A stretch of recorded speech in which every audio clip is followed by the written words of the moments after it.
Hi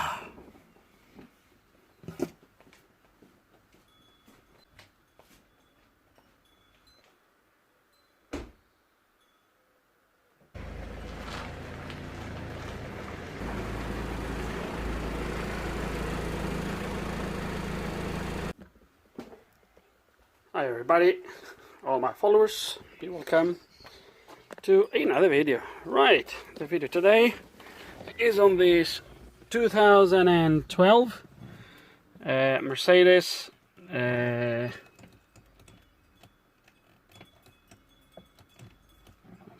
backwards. You push this seat back. Hold on a second, guys. Oh, there we go. Right, 2012 Mercedes E250 CDI, and yeah, that's about it. Right, so what's the issue with this car? So this car, I was asked to look at this car because of the following. Now I've started the car just as you've seen. I'm gonna start it up again, and you're gonna see that there is no faults other than no fuel. Well, it's not really a fault, but you know what I mean. Right, so apparently randomly, and that's the big problem here, is that randomly the car throws a pedestrian fault on this screen here. I'm not sure if the airbag light comes on, probably not, but it comes up with the pedestrian fault. Unfortunately, I do not have a picture of that at the moment unless I can replicate the fault. The guy reckons it's quite random. You can drive the car for 1 week, 2 weeks, the fault doesn't come up, and then all of a sudden it comes up on an ignition cycle. It goes off, and then you can drive again for a few weeks until it comes back. So that's apparently what's happening, and yeah, we are going to scan the car. Oh, there is a little bit of background on this. Apparently the guy replaced, I never worked on one of these systems, but apparently there is 3 sensors behind the bumper, one on each side, one in the middle, front bumper, and he had them replaced with eBay used sensors, and apparently the problem didn't go away. It's still happening, it still happens. So yeah, so that's, I think that's the only thing he did so far. So we are going to scan the car and see what we get. Okay, just before, I forgot to mention something. Apparently the car had a small impact somewhere here. So the owner told me. I think it's been repaired, if I'm not mistaken. I think it was nothing major, but he definitely, he reckons he had something on this side. Just put the battery on charge so we can do a little bit of inspection. And straight away, I don't know if this was the owner, but straight away, obviously, someone has been piercing these wires. I guess to measure the resistance of this firing device in there. So there we go. Someone has been piercing these wires. Oh well, at least if we need to measure it, we don't have to do it ourselves. Right. Surely there is some plugs for these somewhere. You should be able to access some sort of, I don't know. I thought you should have some sort of plugs somewhere. Do you really need to take the bonnet out to check those? Right, this bonnet only has these firing devices, if you wanna call them, at the back of the bonnet. Some they do have at the front as well. This one doesn't have nothing at the front. It's just at the back, so that's what it is. There is, let me have a look. Yeah, there is 2. Yeah, there is 2 sensors, or 2 switches for each side of the bonnet. Okay, on each latch, sorry, to indicate when the bonnet is closed. There's one on each side, or else we need to establish right now. I think that's it for now. So let's kind of plug the maxi sys to start with. Again, I don't know if I might gonna need to plug the star on this one. Probably will be much of a help, but we'll just quickly plug in the maxi sys. Is turned on, so it's quick to go for it. Okay, so ignition is on and we are starting to go through the scan. So we're gonna let it to initialize this, and then we'll see what's going on. Okay, so we're gonna go to control units. I'm not gonna do I think that's gonna be on body. I'm not gonna go do an auto scan on this. It's gonna be here forever. It's gonna go quick, try to figure out what my code is and try to figure out how we're gonna fix it. So is this gonna be part of the airbag? I think it will be, to be honest with you. Yeah, I think it's gonna be part of the airbag system. First time working on one of these, so on this particular system, so learning as I go along.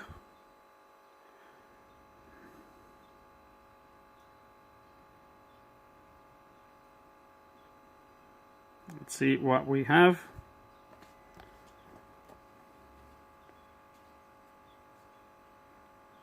There we go. So D18C is a stored code. Obviously the fault is not present. Communication with the left sensor for active engine hood function is faulty. So the communication with the left sensor. So those things at the back that someone has been already measuring, they are not sensors. They are the ignition hood lifters, is what lifts the hood. I don't know how Autel is named. He names it, or Mercedes.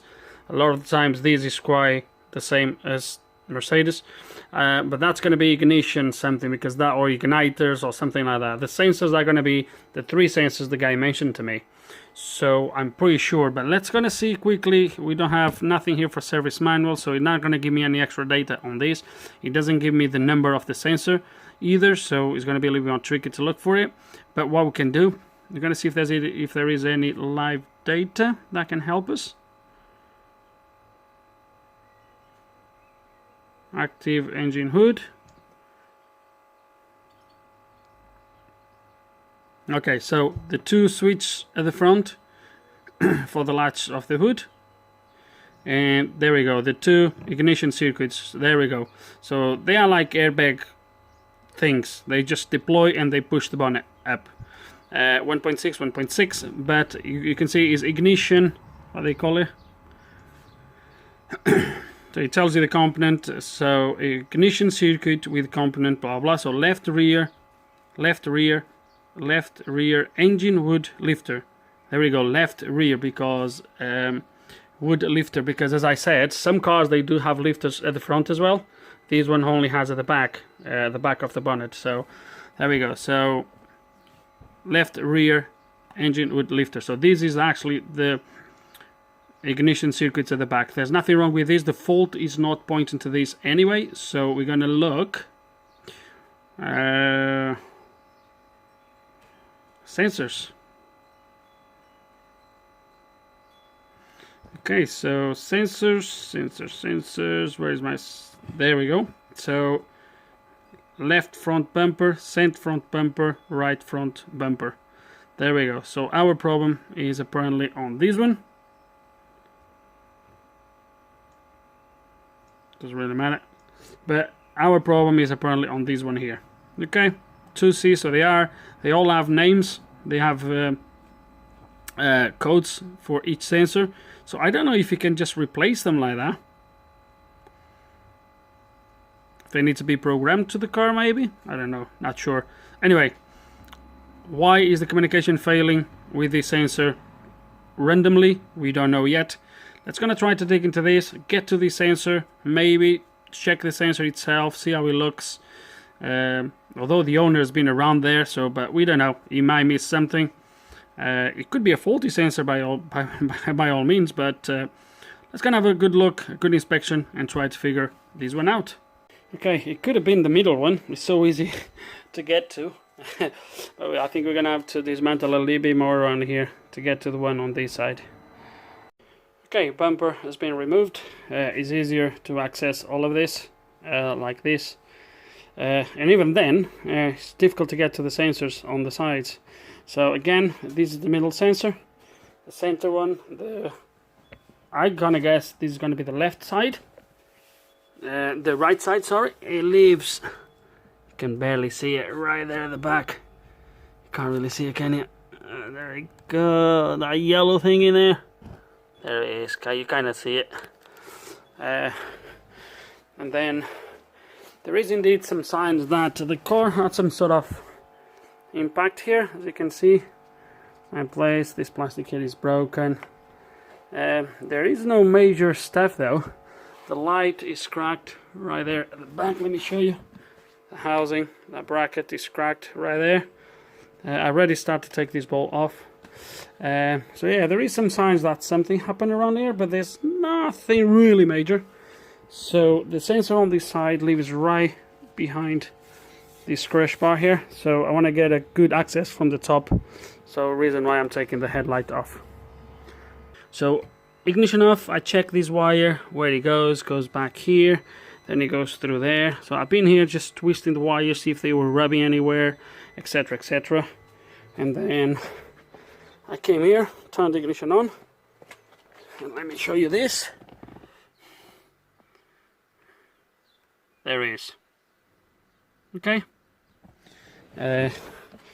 Now, the strange thing here is, because I scanned the car, and now I have this.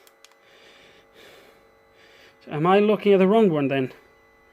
Let me clear this DTC.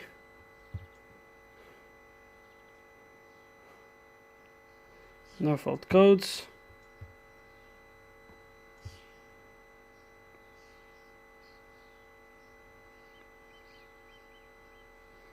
Now I get left and right. What the heck's going on? Okay, so I think we are looking at the wrong thing. Oh yeah. Right, let me explain here. So what I decided to do was I decided to listen to this.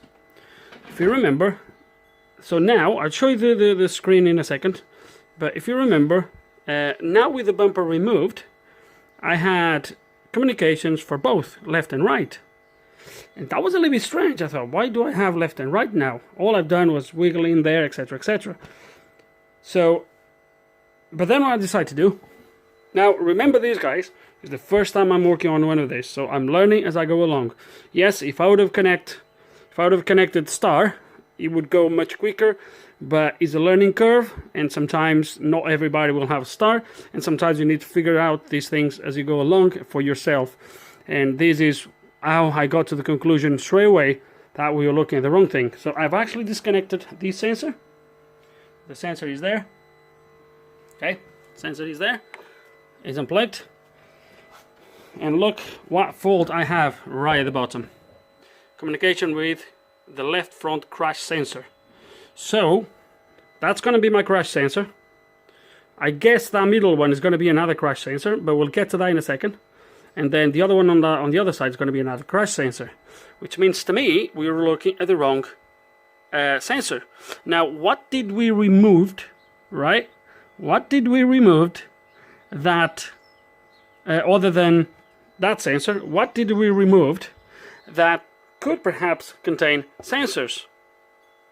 Can you guess? Well, if you know about this system, you'll know what I mean. The bumper. Yes, the bumper. I still need to find the center, the middle or center sensor is going to be there. I don't know if that one, I think that's the crash. So I guess it's going to be another sensor somewhere, maybe. But look what we have inside the bumper. Let me actually turn the light on, see if you can see a little bit better. Okay, so we have the plug, okay, for the front parking sensors. First parking sensor, second parking sensor. Wait, what's that? That's not a parking sensor. That's a crash sensor. Then we have the other parking sensor somewhere here behind. Then as you come along, there's nothing in the middle though. That's why I think maybe the other sensor is going to be somewhere on the car still. On the other side, another sensor here. And another sensor for parking sensor. Parking sensor. So which means the sensors for the actually, yeah, another box of beer. Right, so the sensors for the actually hood system are completely different sensors. It makes sense because obviously those crash sensors, they need to get a little bit of a harder hit in order to detect an impact, while on these ones you don't need such a big impact. If you hit someone, maybe those sensors wouldn't be enough to actually detect the impact of a pedestrian, so probably the sensors are slightly more sensitive, I guess. But we have two sensors here. I'm going to try to see if I can locate the third one, just to make sure I can trigger that fault as well, so we know, and even for me for future reference, so I know exactly how this system works. So I'm gonna guess it's gonna be somewhere there, unless it's that one in the middle, but I think we can do a quick test to figure that out. Okay, so I have disconnected this one as well. Now we're gonna go here. Let me turn this off. It's gonna go back, read these travel codes again, and we should have an extra code now for that center sensor. There we go. So we have communication with the center sensor for active engine hood. There we go. So that makes sense now. Okay, so the center one is that one, 100%. That's the center.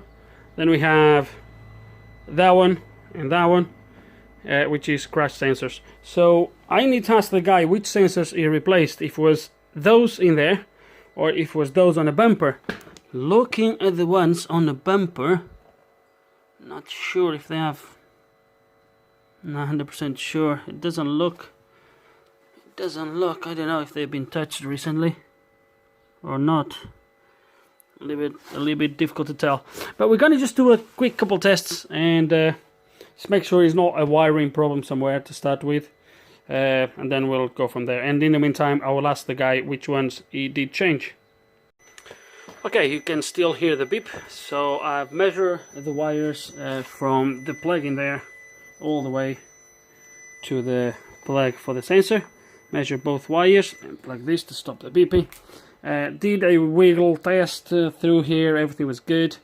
And then I've noticed that obviously I don't know if you can see, I had to turn the bumper around so I can get the right, left and right in the right position. Well, I think you know what I mean. Anyway, so the left side was this side, that's the right side. Now what I wanted to look at is there where this sensor is fitted, this sort of area here, and I wanted to look, so that's the right hand side, this is the left hand side. See how it is?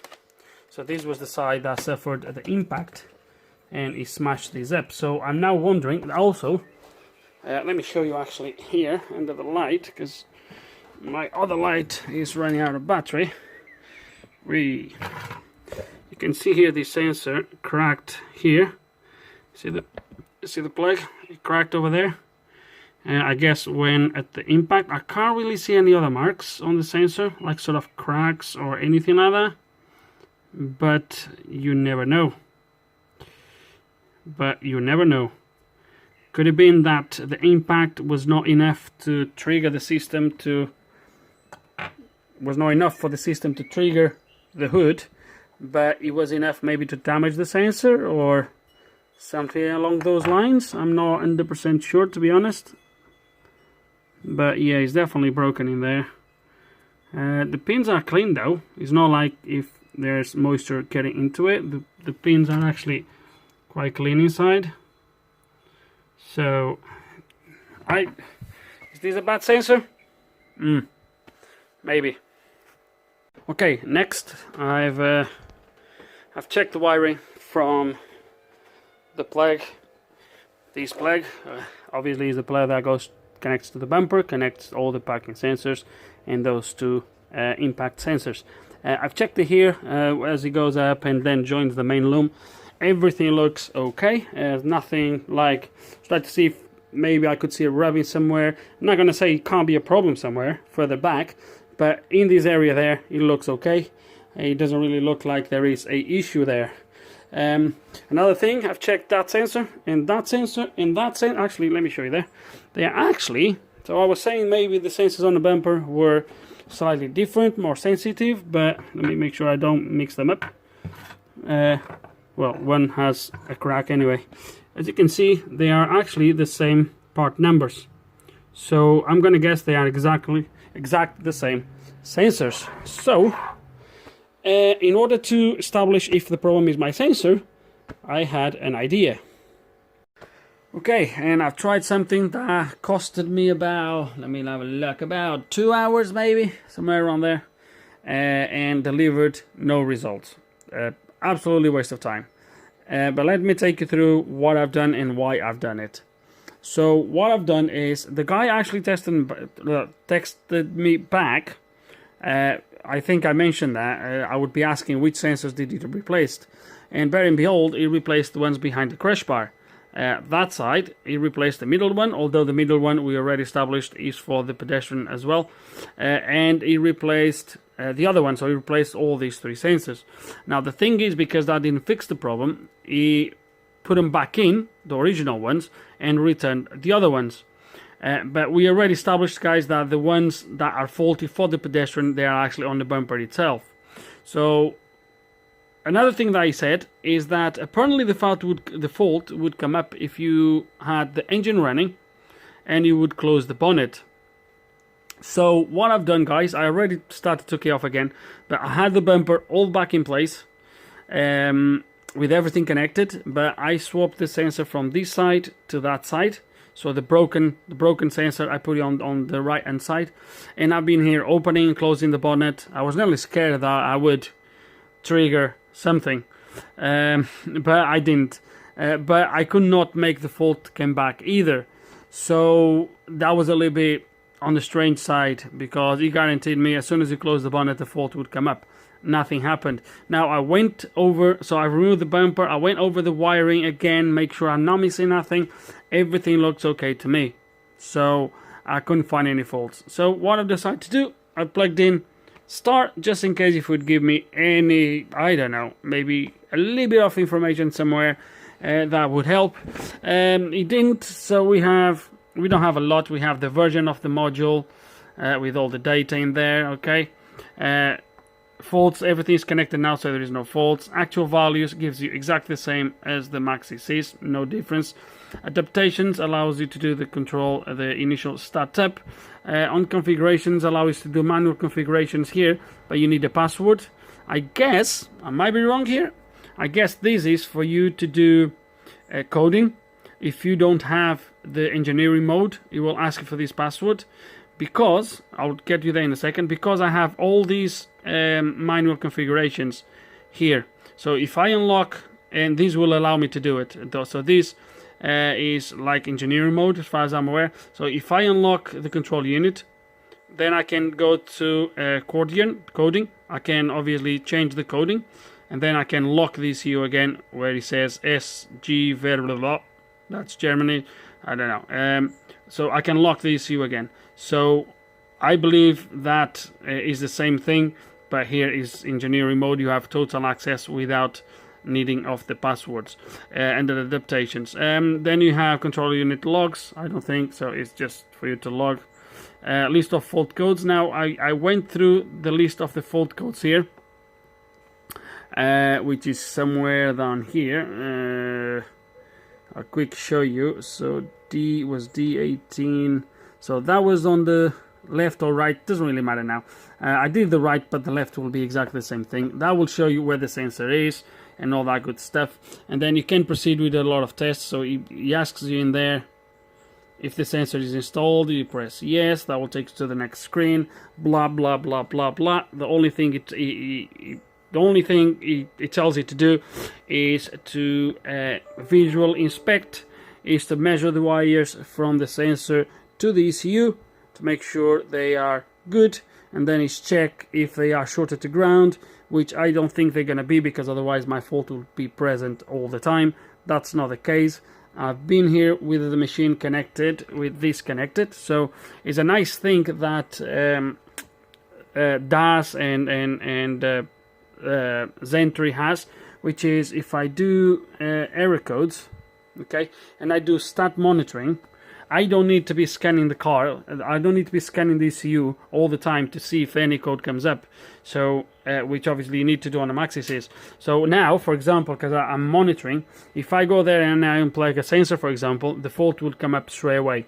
Okay, so I can. So that's what I've been doing. I've been here wiggling the wires, see if I could make the faults come back, and I couldn't, at least so far. So.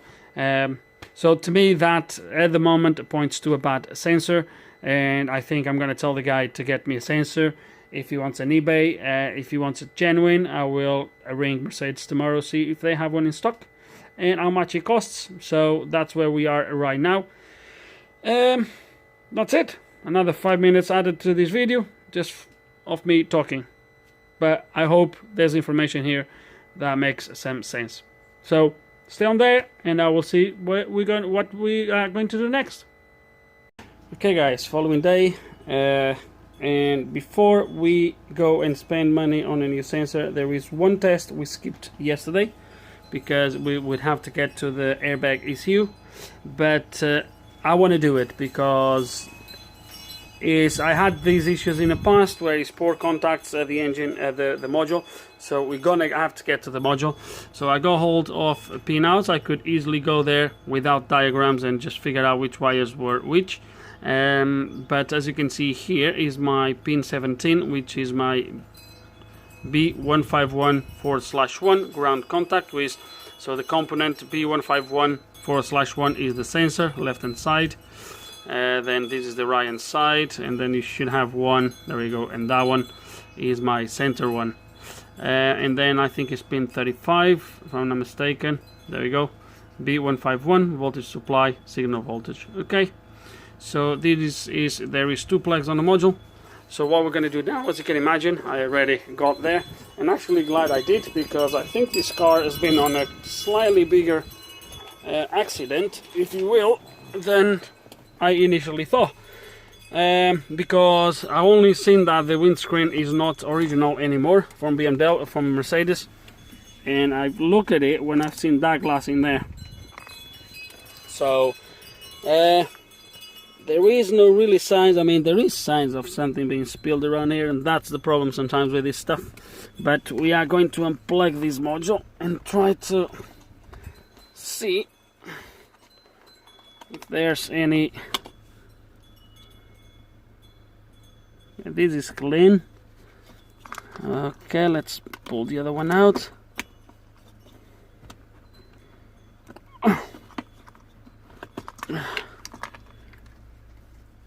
And this one, it is also quite clean, to be fair with you.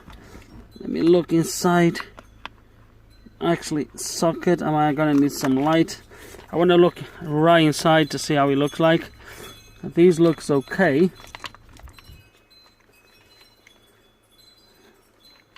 So it looks like these wires comes all the way to here, and then somehow they go maybe under the car, perhaps outside, not 100% sure. Anyway, it's gonna inspect this properly and measure the circuit from here to the front of the car. Okay, and the multimeter is now connected with this green cable that goes outside all the way to the front bumper. Front bumper is connected, and I'm plugged in into pin number 1 on the sensor, which should be pin 17 on this big plug. So I already checked inside. It looks quite clean. It doesn't look like there is any sort of dirt. Obviously we might spray a little bit of contact cleaner before we put this plug back in. I just hope these wires here, they are not jumped. This one is going to be 17. So let me have a look, guys. Let me put these on. So that's pin 1, so 17, 18 is that one. There we go. Let me just check. Yeah, there we go. So we have 0.5 ohms, which is spot on. Now let's gonna move this to pin 35.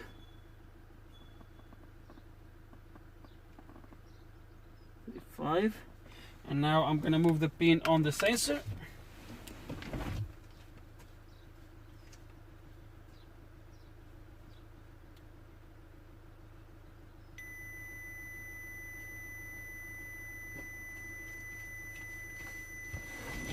Okay, 0.5 ohms again, so that's spot on. And now we're going to check the wire against the ground. So the ground on this thingy here, there's a ground here on the chassis that comes into here. Let me quickly check, so we can check straight into here, see if we have anything going to ground. Okay, a bit silly of me, because I could check underground, or if there's anything to ground on this bolt here on the chassis. Nevertheless, I think it's pin 30 here. 30 or 31, I don't remember now. I think it's 31. Nevertheless, we'll do it here against chassis. So pin 2 to chassis, we have open line. Okay, I know you can't really see it, but it's open line. Now we're gonna move the sensor, the pin on the sensor itself. Okay, and we have open line. So we have, so the lines are not shorted, because otherwise we would pick up one on, when we measure the wires independently, we would pick up something, and we didn't. No, we didn't. So yeah, guys, at this point I'm quite confident that my problem is going to be the sensor. So yeah, that's going to be the sensor. It's no other. I did a wiggle test yesterday, quite heavy. I've been messing those cables, that loom, as much as I could, try to see if I could replicate the problem, and I could not make the fault come back. So I'm quite confident that my problem is going to be the sensor itself. So yeah, the sensor, I rang Mercedes this morning just to ask them. They do have the sensors in stock, £39, 84 pence, I think. I will leave you the part numbers somewhere here. Actually, I'll show you the part. Well, I already showed you the part numbers, but when I get the sensor, I will show you actually. But yeah, so they do have them in stock, so we might gonna get one and go from there. Really, try to get this sorted. Okay, guys. So I ended up actually following the entire procedure, the way they say in there, but is the same as we were doing. So we checked the wires between, you can check at the plug itself. So once we checked that the wires were good from there to here, you can check at the plugs. You can check pins 17 and 35 against pin, both against pin 31, which will check you for a short to ground, and then you check pin 17 and 35 again against pin 81, which is on the other plug, which is voltage. So we got open lines on everything. I did a little bit of a wiggle test inside while I was measuring. I did also a quick wiggle test around here, around there, sorry, where the plug goes inside. I couldn't replicate anything. I couldn't see any faults. So to me, guys, once again, is the sensor. And here we have it. So 39 pounds and 84 pence. We got the new sensor. That's the part number. 905-6000. That's it, guys. We're gonna install the sensor and hopefully we'll get the problem solved. Okay, guys, everything is back in place, including the interior. So we are going to quickly actually go inside, start this thing and see what we do have. So clear the codes, etc, etc. Oh. Okay, let's start this thing. Let me actually close the bonnet as well. Obviously we'll have all these codes. I was expecting those anyway. So let me close the bonnet and give you a scan and go from there. Okay, bonnet closed. I've been isolating those pierced wires on the side. Let's just ignition on. It's gonna go back to this and give it a what? Oh, come on. Start monitoring. That should bring me, yeah, all the other codes. As you can see, everything is stored. Okay. So we are going to clear, we're going to stop monitoring, and we're going to clear these tests, these faults, sorry. Okay, no fault codes. So we'll start to monitor again. Okay, no fault codes. It's gonna cycle the ignition and start this thing again.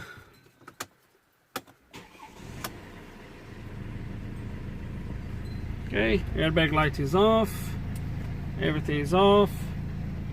We still have no codes coming back. Remember, we are still monitoring the codes. So looks good to me, guys. I'm gonna call this a fix, and as you guys know, I do have a quite bit of a delay on my videos. So just look on the description below. This car belongs to a friend of mine. So if this happens again, at least in the next 12 months, but the guy was saying this would happen randomly within a couple of weeks. So if this happens again, we will either have to, obviously, I'm gonna edit this video, or I will make a new video for a comeback, whatever. Or just look in the description below. If it's been fixed by the time I publish this, I will update the description. But to me, it looks like the problem was actually the sensor. I ended up, a quick thing, guys, I ended up actually putting the new sensor on the right hand side, because as I was doing some tests, I think I put the sensor, so the broken sensor that was on that side, I took it off, and then I moved the sensor from that side to that side on the bumper, and obviously now the new sensor I actually put it on that side, but that doesn't really matter. The car was not reporting problems for the right hand side, was the left hand side, so should be all right either way. So yeah, everything is done, guys. What else to say? I really hope you enjoyed the video. I do hope there's some information here you guys can find useful. If you do have any questions, any comments, you know how it works, put them below. And like always, thanks for watching.